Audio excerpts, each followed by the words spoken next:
Abra sua Bíblia no Evangelho de Lucas, no capítulo 23 do Evangelho de Lucas, a partir do versículo 8. Lucas 23, a partir do verso 8.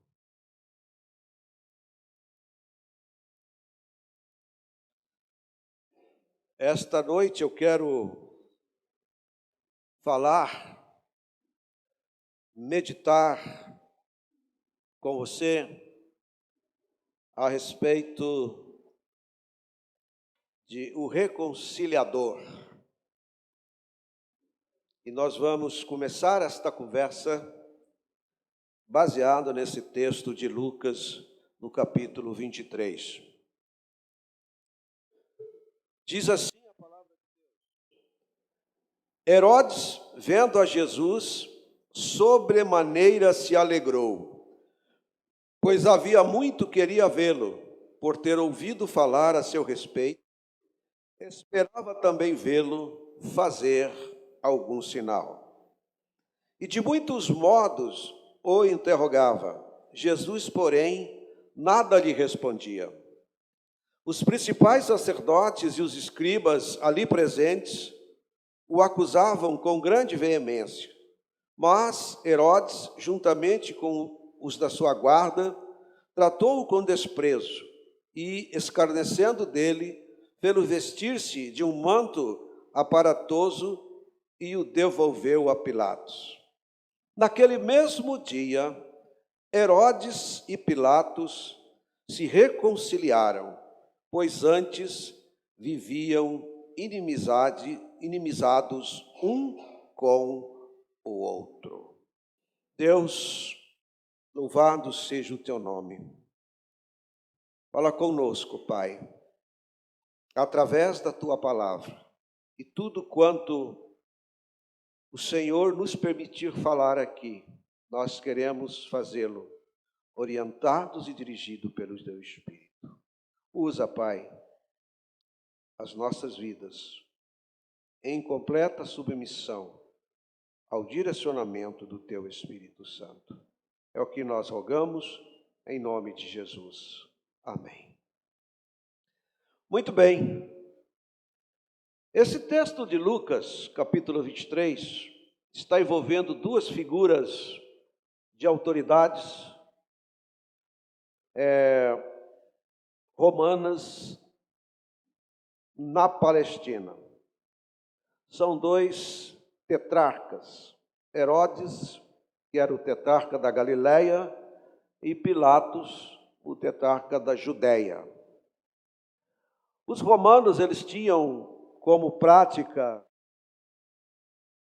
quando eles conquistavam uma região, eles dividiam essa região em tetrarquias, ou seja, eles dividiam em 4 partes e colocavam pessoas da confiança do imperador para serem os governadores dessas tetrarquias. E aqui nós temos uma situação de 2 tetrarcas, o da Galileia e o da Judéia, que faziam locais que faziam parte da Palestina, e ali, então, Jesus se encontra com estes homens. É importante a gente entender que Jesus fora preso na Judéia. E quando os religiosos levam Jesus para a autoridade, no caso para Pilatos, e Pilatos descobre que Jesus era da Galileia, e a Galileia era jurisdição de Herodes, por uma questão legal, jurídica. Então, o que o Pilatos faz? Ele manda Jesus para a Galileia, para que Herodes o interrogasse. Então, Jesus é levado para Herodes. Quem é Herodes? Herodes é o mesmo Sujeito legal, bonzinho, e mandou cortar o pescoço de João Batista. Ele só fez isso. E ele tinha um incômodo, um problema quando se falava de Jesus, porque ele mandou degolar João Batista, e Jesus vinha fazendo muitos milagres pela Palestina, em todas as cidades daquela região, e Herodes achava, pensava, desconfiava, alguma coisa nesse sentido, que Jesus pudesse ser o camarada que ele havia mandado cortar o pescoço. Eu acho que esse Jesus é o João que eu degolei, que ressuscitou, reencarnou e está fazendo essas coisas por aí. E ele tinha muito desejo, muita vontade de conhecer Jesus. E quando Jesus é enviado para que ele o interrogue, por isso que o texto diz que Herodes, vendo a Jesus, sobremaneira se alegrou, porque ele queria ver Jesus, queria se encontrar com Jesus, queria conversar com Jesus. Então, talvez ele queria ver Jesus fazendo algum sinal.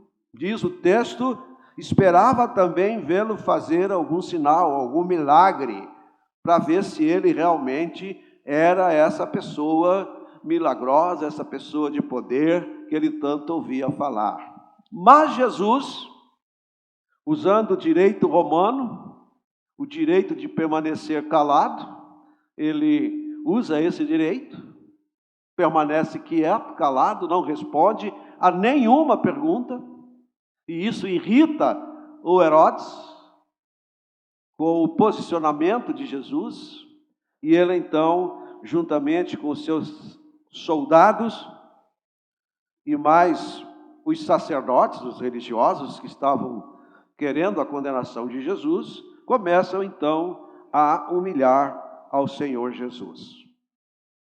E o que é que acontece?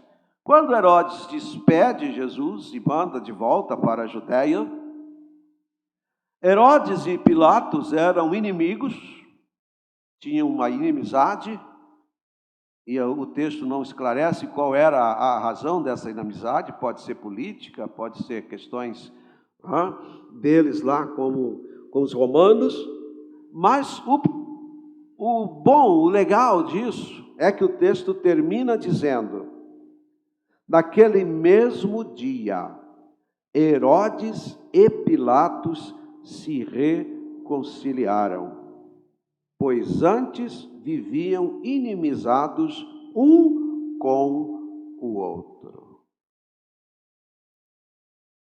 Reconciliação. Jesus é o Senhor da reconciliação. Ele é capaz de reconciliar até os inimigos dele. Nesse caso, tanto Herodes quanto Pilatos representavam a inimizade contra Jesus. Seriam estes homens que iriam condená-lo. Mas a presença de Jesus, sem abrir a boca, sem dizer uma única palavra para aqueles homens, levou-os a reatarem a sua amizade, a se reconciliarem.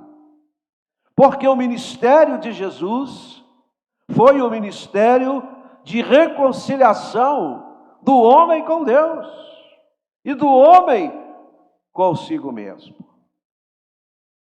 E o primeiro fato que nós podemos ver aqui esta noite é dois inimigos poderosos se reconciliando simplesmente com a presença de Jesus. Jesus, ele é o Deus da paz, é o Senhor da paz. Ele representa a paz, não a inimizade. Ele representa a reconciliação. E foi isso que nós vimos aqui no versículo 12 desse texto que acabamos de ler. Então, Lucas relata que o fato de Jesus Cristo ter sido levado à presença de Pilatos e Herodes, que eram inimigos, os levou à reconciliação. Como que isso pode acontecer? Não é verdade? Vamos pensar que a gente tivesse brigado aqui, alguém, um com o outro, e Jesus chega e só fica ali, olhando para a gente, e de repente a gente já se reconciliou, já perdoou, já se fez amizade, já está tudo legal. Então, onde Jesus chega, chega a paz. Nós podemos entender que mesmo as pessoas sendo inimigas de Jesus, Ele ainda assim pode agir com graça na vida das pessoas. Mesmo daquelas pessoas que se dizem inimigas de Jesus, Ele pode agir com graça na vida da pessoa. Mas será que tem alguém que é inimigo de Jesus? Tem. Ainda hoje nós encontramos pessoas que não querem nem saber de Jesus, nem saber da palavra de Deus. Essa semana eu tive experiência aqui no pátio da nossa construção, fui entregar um evangelho de João para uma pessoa, ela disse: eu não leio esse tipo de literatura, eu sou ateu, eu não leio isso, não gosto dessa leitura. Eu disse: tudo bem, até para ser ateu você precisa ter fé, né? Se a pessoa não tiver muita fé para acreditar que Deus não existe, ela não pode ser um ateu. Falei: leva esse livrinho, vai lendo, às vezes está certo. Então há pessoas que são inimigas do Senhor, mas Ele quer trazer a reconciliação também para o coração dessa pessoa com Deus. Não há nenhuma vontade da parte de Jesus de que o homem viva separado de Deus pelo pecado, sem a sua reconciliação com Deus. Então é importante a gente entender. Isso deixa claro que a missão principal do Filho de Deus é a reconciliação dos homens, estabelecendo a paz. Jesus veio para destruir a hostilidade entre os homens. Foi para isso que Jesus veio. Jesus Cristo veio para promover a reconciliação entre os homens e desses homens com Deus. Por isso Ele é reconciliador. Nós precisamos entender esse ministério. Jesus Cristo é o reconciliador do pecador com o Criador. Nós podemos ver Romanos capítulo 5. Abra sua Bíblia comigo, Romanos capítulo 5. Jesus como o reconciliador. Versos 10 e 11 diz assim: porque se nós, quando inimigos, fomos reconciliados com Deus, mediante a morte do seu Filho, muito mais estando já reconciliados, seremos salvos pela sua vida. E não apenas isto, verso 11, mas também nos gloriamos em Deus, por nosso Senhor Jesus Cristo, por intermédio de quem recebemos agora a reconciliação. Quando nós ainda éramos inimigos de Deus, Deus enviou o seu Filho. Porque Deus enviou o seu Filho ao mundo, o seu Filho unigênito, para que todo aquele que nele crê não pereça, mas tenha vida eterna. Quando ainda éramos inimigos, antes de nos arrependermos, essa palavra já foi dada para a nossa salvação. Isso é importante a gente entender.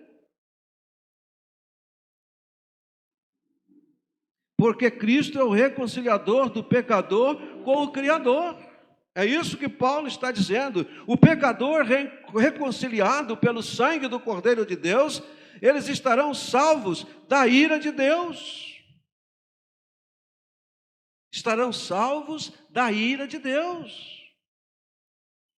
Eu sei que muita gente não quer nem pensar que Deus pode ter o dia da sua ira, o dia que ele irá, não é, cobrar o preço da desobediência, do pecado.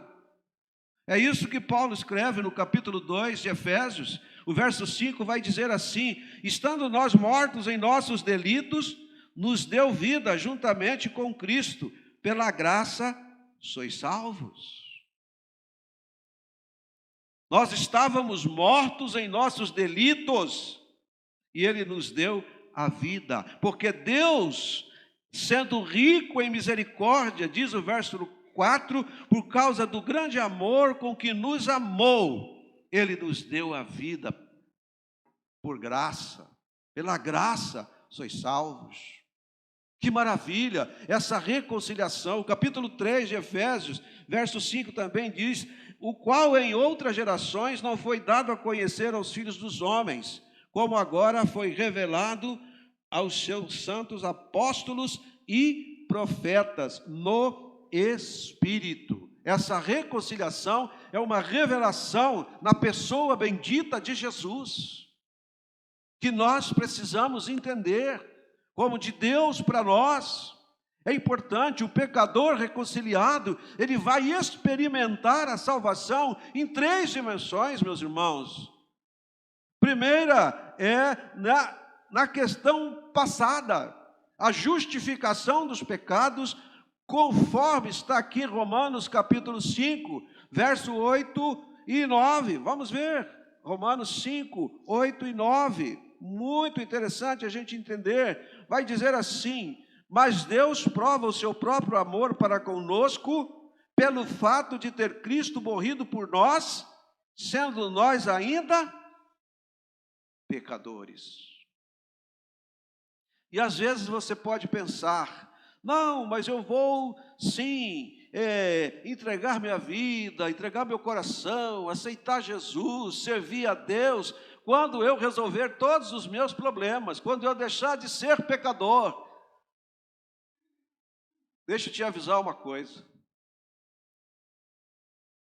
você vai continuar pecador, mas você precisa ser um pecador salvo, perdoado, lavado, redimido pelo sangue precioso do Cordeiro. Por isso que Deus prova esse amor dele para conosco, porque Cristo morreu por nós, sendo nós ainda pecadores. Logo, diz o verso 9, muito mais agora, sendo justificados pelo seu sangue, seremos por ele salvos da ira. Isso é importante, meus irmãos, meus queridos, a gente entender. Então, as coisas passadas, o nosso pecado, a nossa desobediência, ela não pode ser um empecilho para a nossa reconciliação, porque Deus vai dizer também, o texto bíblico, ele não leva em conta o tempo da nossa ignorância, porque Ele nos salva pela sua graça. Então o passado, ele fica no esquecimento. Quem cobra o seu passado é o inimigo. Ah, você já fez isso, você já fez aquilo, você era assim, você vivia de tal maneira, você fez tal coisa errada. Ele é o acusador, ele acusa as pessoas, para que elas não tenham a alegria da salvação. Mas nós precisamos entender, é bom eu entender quando Miqueias vai dizer lá no seu livro, que Deus, quando perdoa o meu pecado, Ele lança esses pecados nas profundezas do oceano e nunca mais se lembra deles. A região abissal dos oceanos, elas têm em torno de 10 a 12 mil metros de profundidade. E é lá que Deus lança o seu pecado, o meu pecado, quando ele é perdoado, e ele nunca mais se lembra deles. Quem lembra muitas vezes do pecado é o inimigo. Usa muitas vezes pessoas, amigos, conhecidos, parentes. Ah, você agora é crente, você fazia isso, você fazia aquilo, você era assim. Fui lavado, redimido pelo sangue precioso do Cordeiro. Eu sou uma nova criatura. Eu tenho a mente de Cristo. Porque Ele pagou o preço do meu pecado. Então é isso que nós precisamos entender. A outra dimensão dessa experiência da salvação é na dimensão futura. É na glorificação, a ausência de pecado. Como assim, pastor? Olha, na glorificação, na vida eterna, não haverá pecado.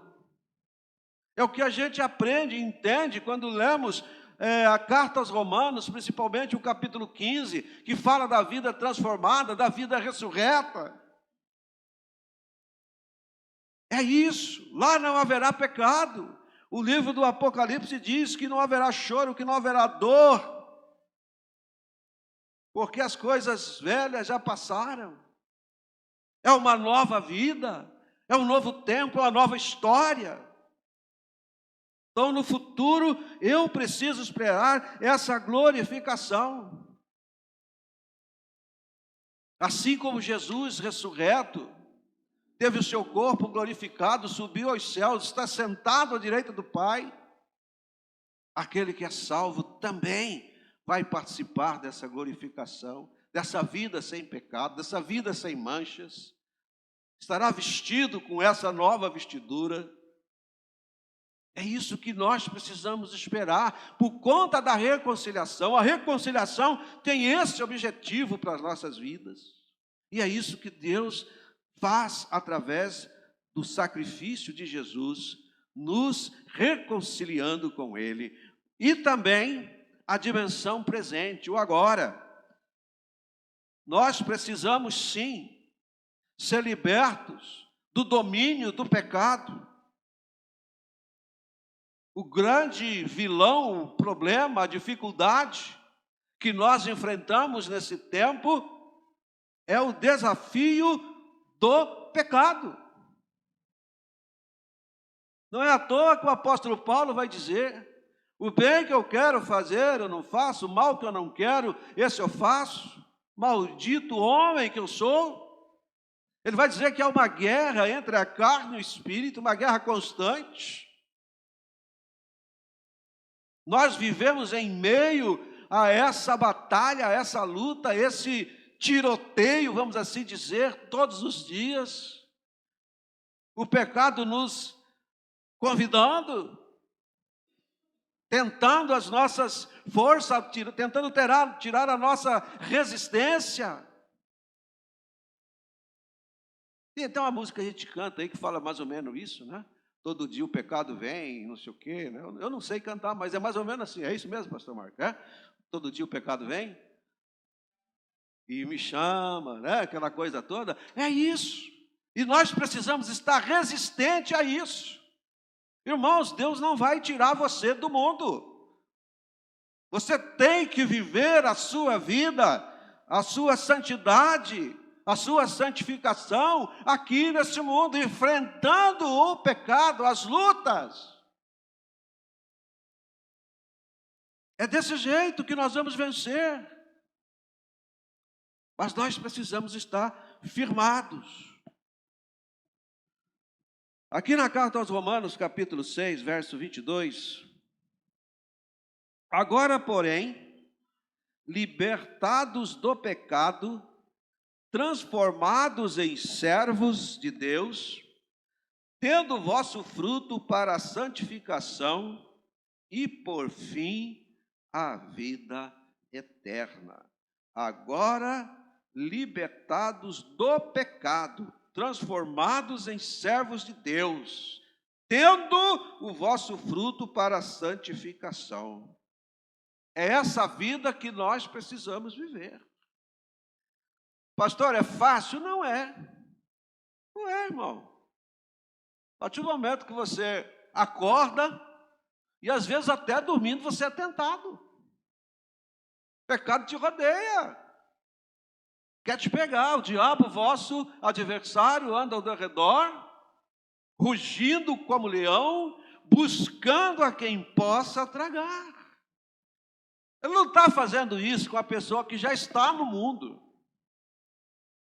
camarada, a pessoa que já está lá, vivendo dissolutamente, fazendo tudo que dá na cabeça, todo errado, esse não é a preocupação do inimigo.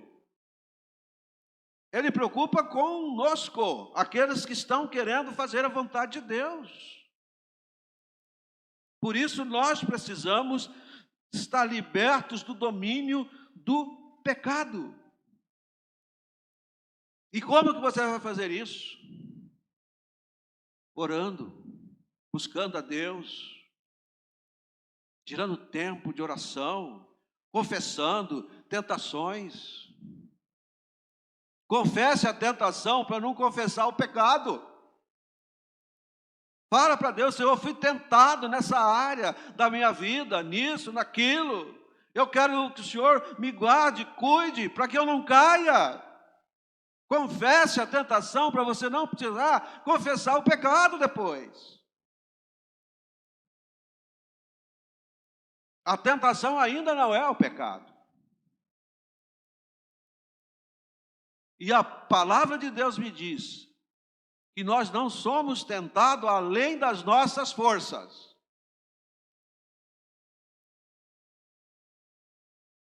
Jesus foi tentado e não pecou. Por isso ele intercede por nós.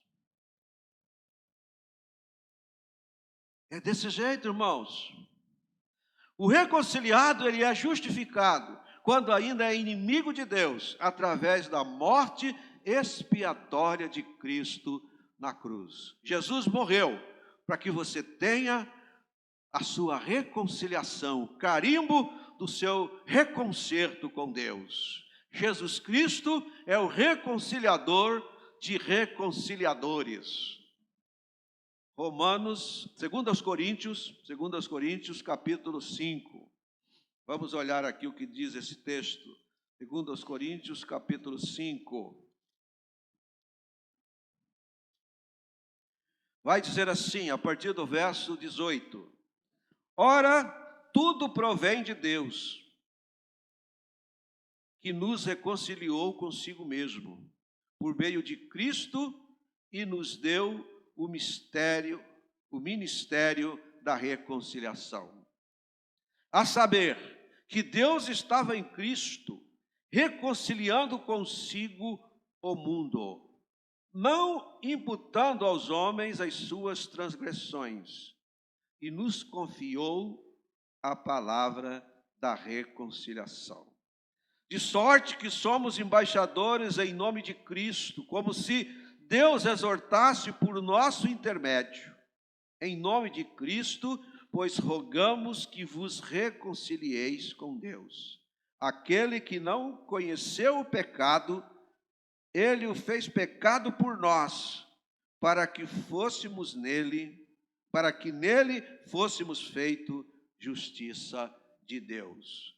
Ora, então Deus estava nos reconciliando consigo mesmo por meio de Cristo. Deus estava em Cristo reconciliando o mundo. Isso é importante.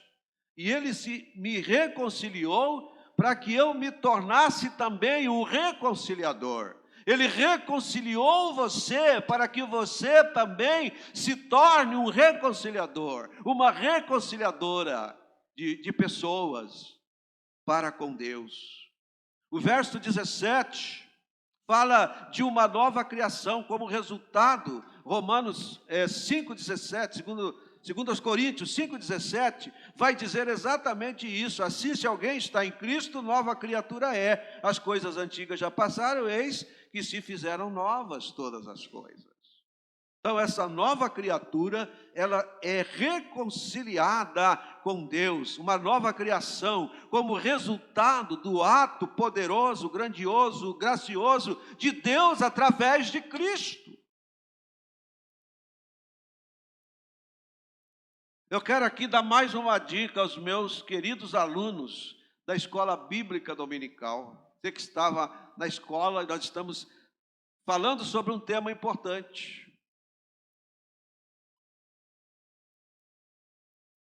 Aqui, você vai saber o que eu estou falando.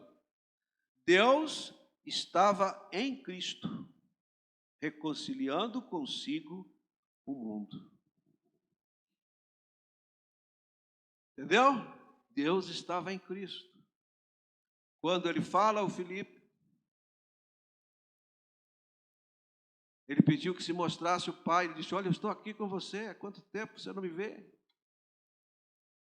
Então, é isso. Deus estava em Cristo, era o Deus Todo-Poderoso que se fez carne e habitou entre nós, o Emanuel, reconciliando o mundo, reconciliando o homem, o pecador, o inimigo, com ele, através do sangue do Cordeiro.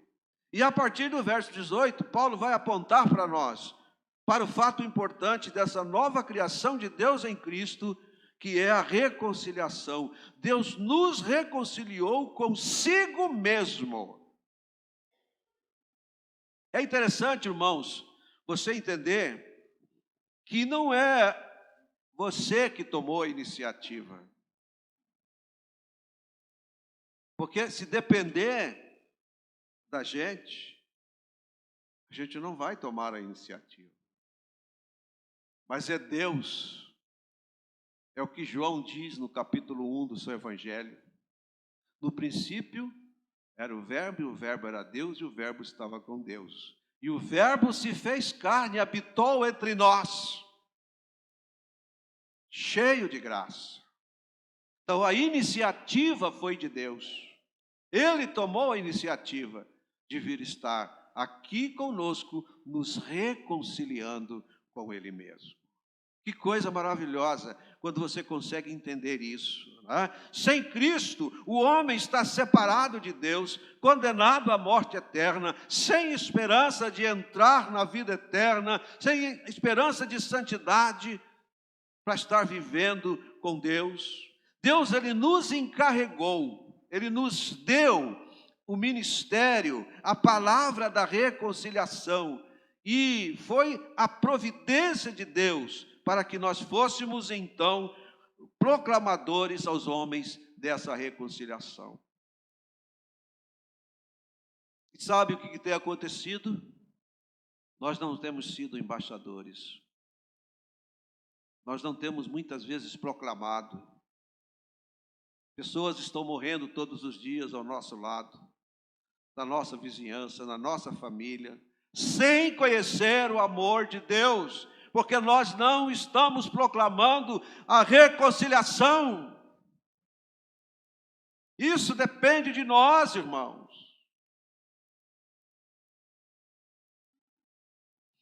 Nós queremos que o WhatsApp faça isso por nós, mas Deus deu a nós esse ministério, esse trabalho maravilhoso.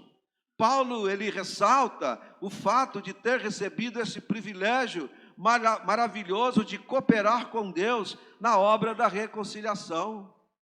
É isso que Paulo fala aqui na carta aos Efésios, capítulo 3, verso 8. Olha o que Paulo vai dizer: a mim, o menor de todos os santos, me foi dada esta graça de pregar aos gentios o evangelho das insondáveis riquezas de Cristo.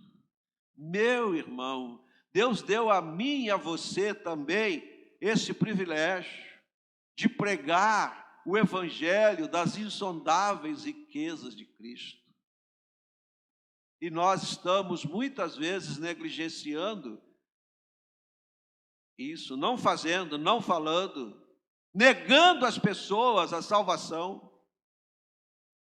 Se você tem essa palavra com você e você não entrega, você está negando a estas pessoas a salvação. Essa é a realidade. Às vezes nós ficamos reclamando, porque a testemunha de Jeová fica batendo na porta dos outros, porque os mormons fazem isso, porque não sei quem faz aquilo outro. E nós o que estamos fazendo? para quem nós estamos falando, onde estamos pregando, como estamos desenvolvendo o nosso ministério da reconciliação. Calados, de boca fechada, agentes secretos, no meio da multidão. Deus nos deu esse ministério da reconciliação, através de ter nos reconciliado. Deus chama pessoas reconciliadas para se tornarem os seus agentes de reconciliação da humanidade com Deus. Ele chama eu e você reconciliado para sermos esse agente da reconciliação. O ministério da reconciliação é a nossa contrapartida devido à realização da nossa reconciliação pelo Filho de Deus. É isso que eu devo fazer. É entregar a mensagem da salvação. E eu só posso fazer isso pela graça de Deus. É Deus que vai nos dar essa responsabilidade, nos capacitar para cumpri-la. Peça a Deus a capacitação, a coragem, para de ter medo de falar do amor de Deus. Ah, se eu falar, a pessoa não vai mais gostar de mim. Não é verdade? Ah, eu vou falar para o meu chefe, ele vai dar minha conta, vai mandar eu embora. Fale e não te cales. Lembra que o Espírito Santo falou para o apóstolo Paulo? Fale e não te cales, porque eu tenho muita gente nesta cidade. Há muita gente que precisa ouvir do amor de Deus em Cidrolândia. Semana passada eu perguntei a uma jovem lá no caixa do supermercado: você conhece a primeira igreja batista de Cidrolândia? Ela falou: não. Eu perguntei: você nasceu aqui? Nasci. Não conhece a igreja? Não. Aí eu disse para ela onde ficava a igreja, que nós tínhamos cultos aqui, que tínhamos muitos crentes aí, que estamos aqui há 65 anos. E depois eu saí de lá pensando: a culpa não é dela, não. A culpa é nossa. Se alguém não sabe onde a igreja está, é porque nós não falamos. E aí eu fiquei pensando naquela música. Será que vão sentir falta dessa igreja se ela desaparecer? Nós precisamos anunciar a reconciliação. E concluindo, meus irmãos, ainda na carta aos Efésios, capítulo 2, versos 13 até o 18, quero concluir com esse texto. Diz assim: mas agora em Cristo Jesus, vós que antes estáveis longe, fostes aproximados pelo sangue de Cristo, porque Ele é a nossa paz, o qual de ambos fez um, e tendo derribado a parede da separação que estava no meio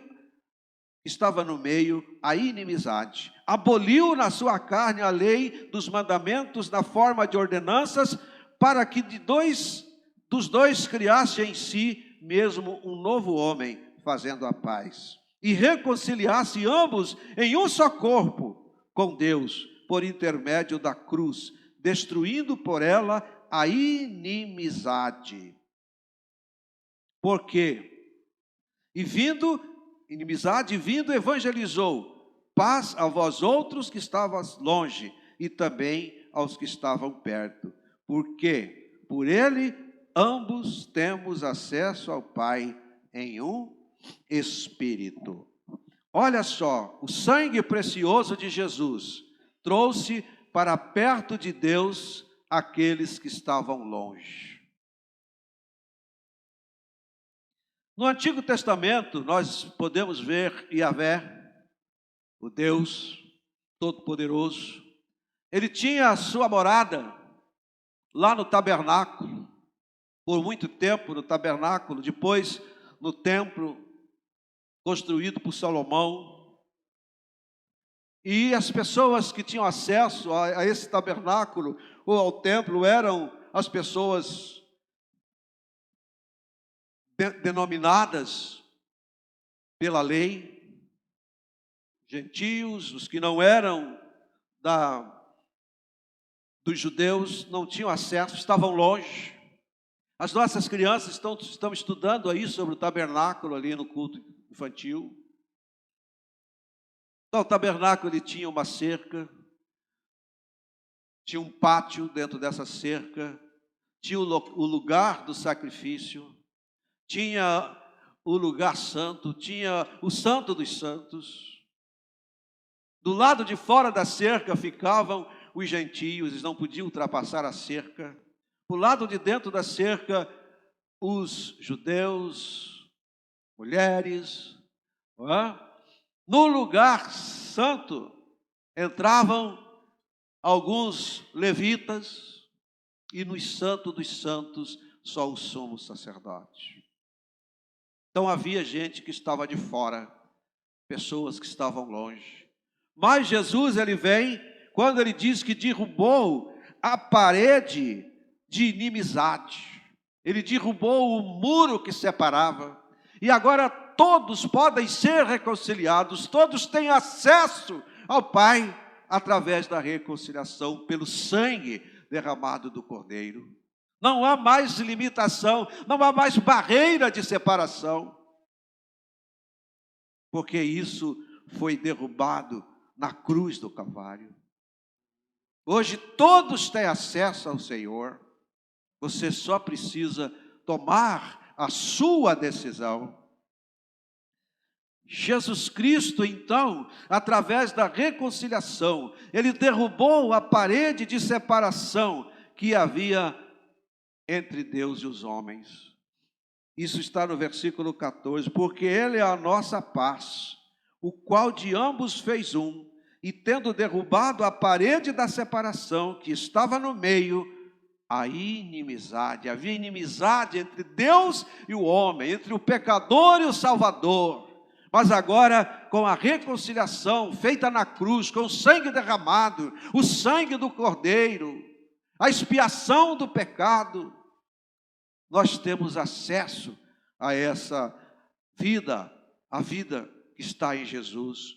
Por isso que Jesus vai dizer, eu vim para que tenham vida e a tenham em abundância. Ele diz que o diabo, o inimigo, não vem senão para matar, roubar e destruir. Mas eu vim para que você tenha vida e vida em abundância, e vida eterna. Aqui ele está falando da vida eterna. Deus em Cristo, então, meus irmãos, reconciliou em um corpo por meio da cruz. Todos precisam da reconciliação, pois é possível estar no templo, mas estar também longe de Deus. É o que a gente vê aqui no verso 17. E vindo, evangelizou a paz a vós outros que estáveis longe, e paz também ao que estavam perto. Muitas pessoas poderiam estar perto, mas longe no coração. E hoje nós podemos desfrutar desta reconciliação na pessoa bendita de Jesus.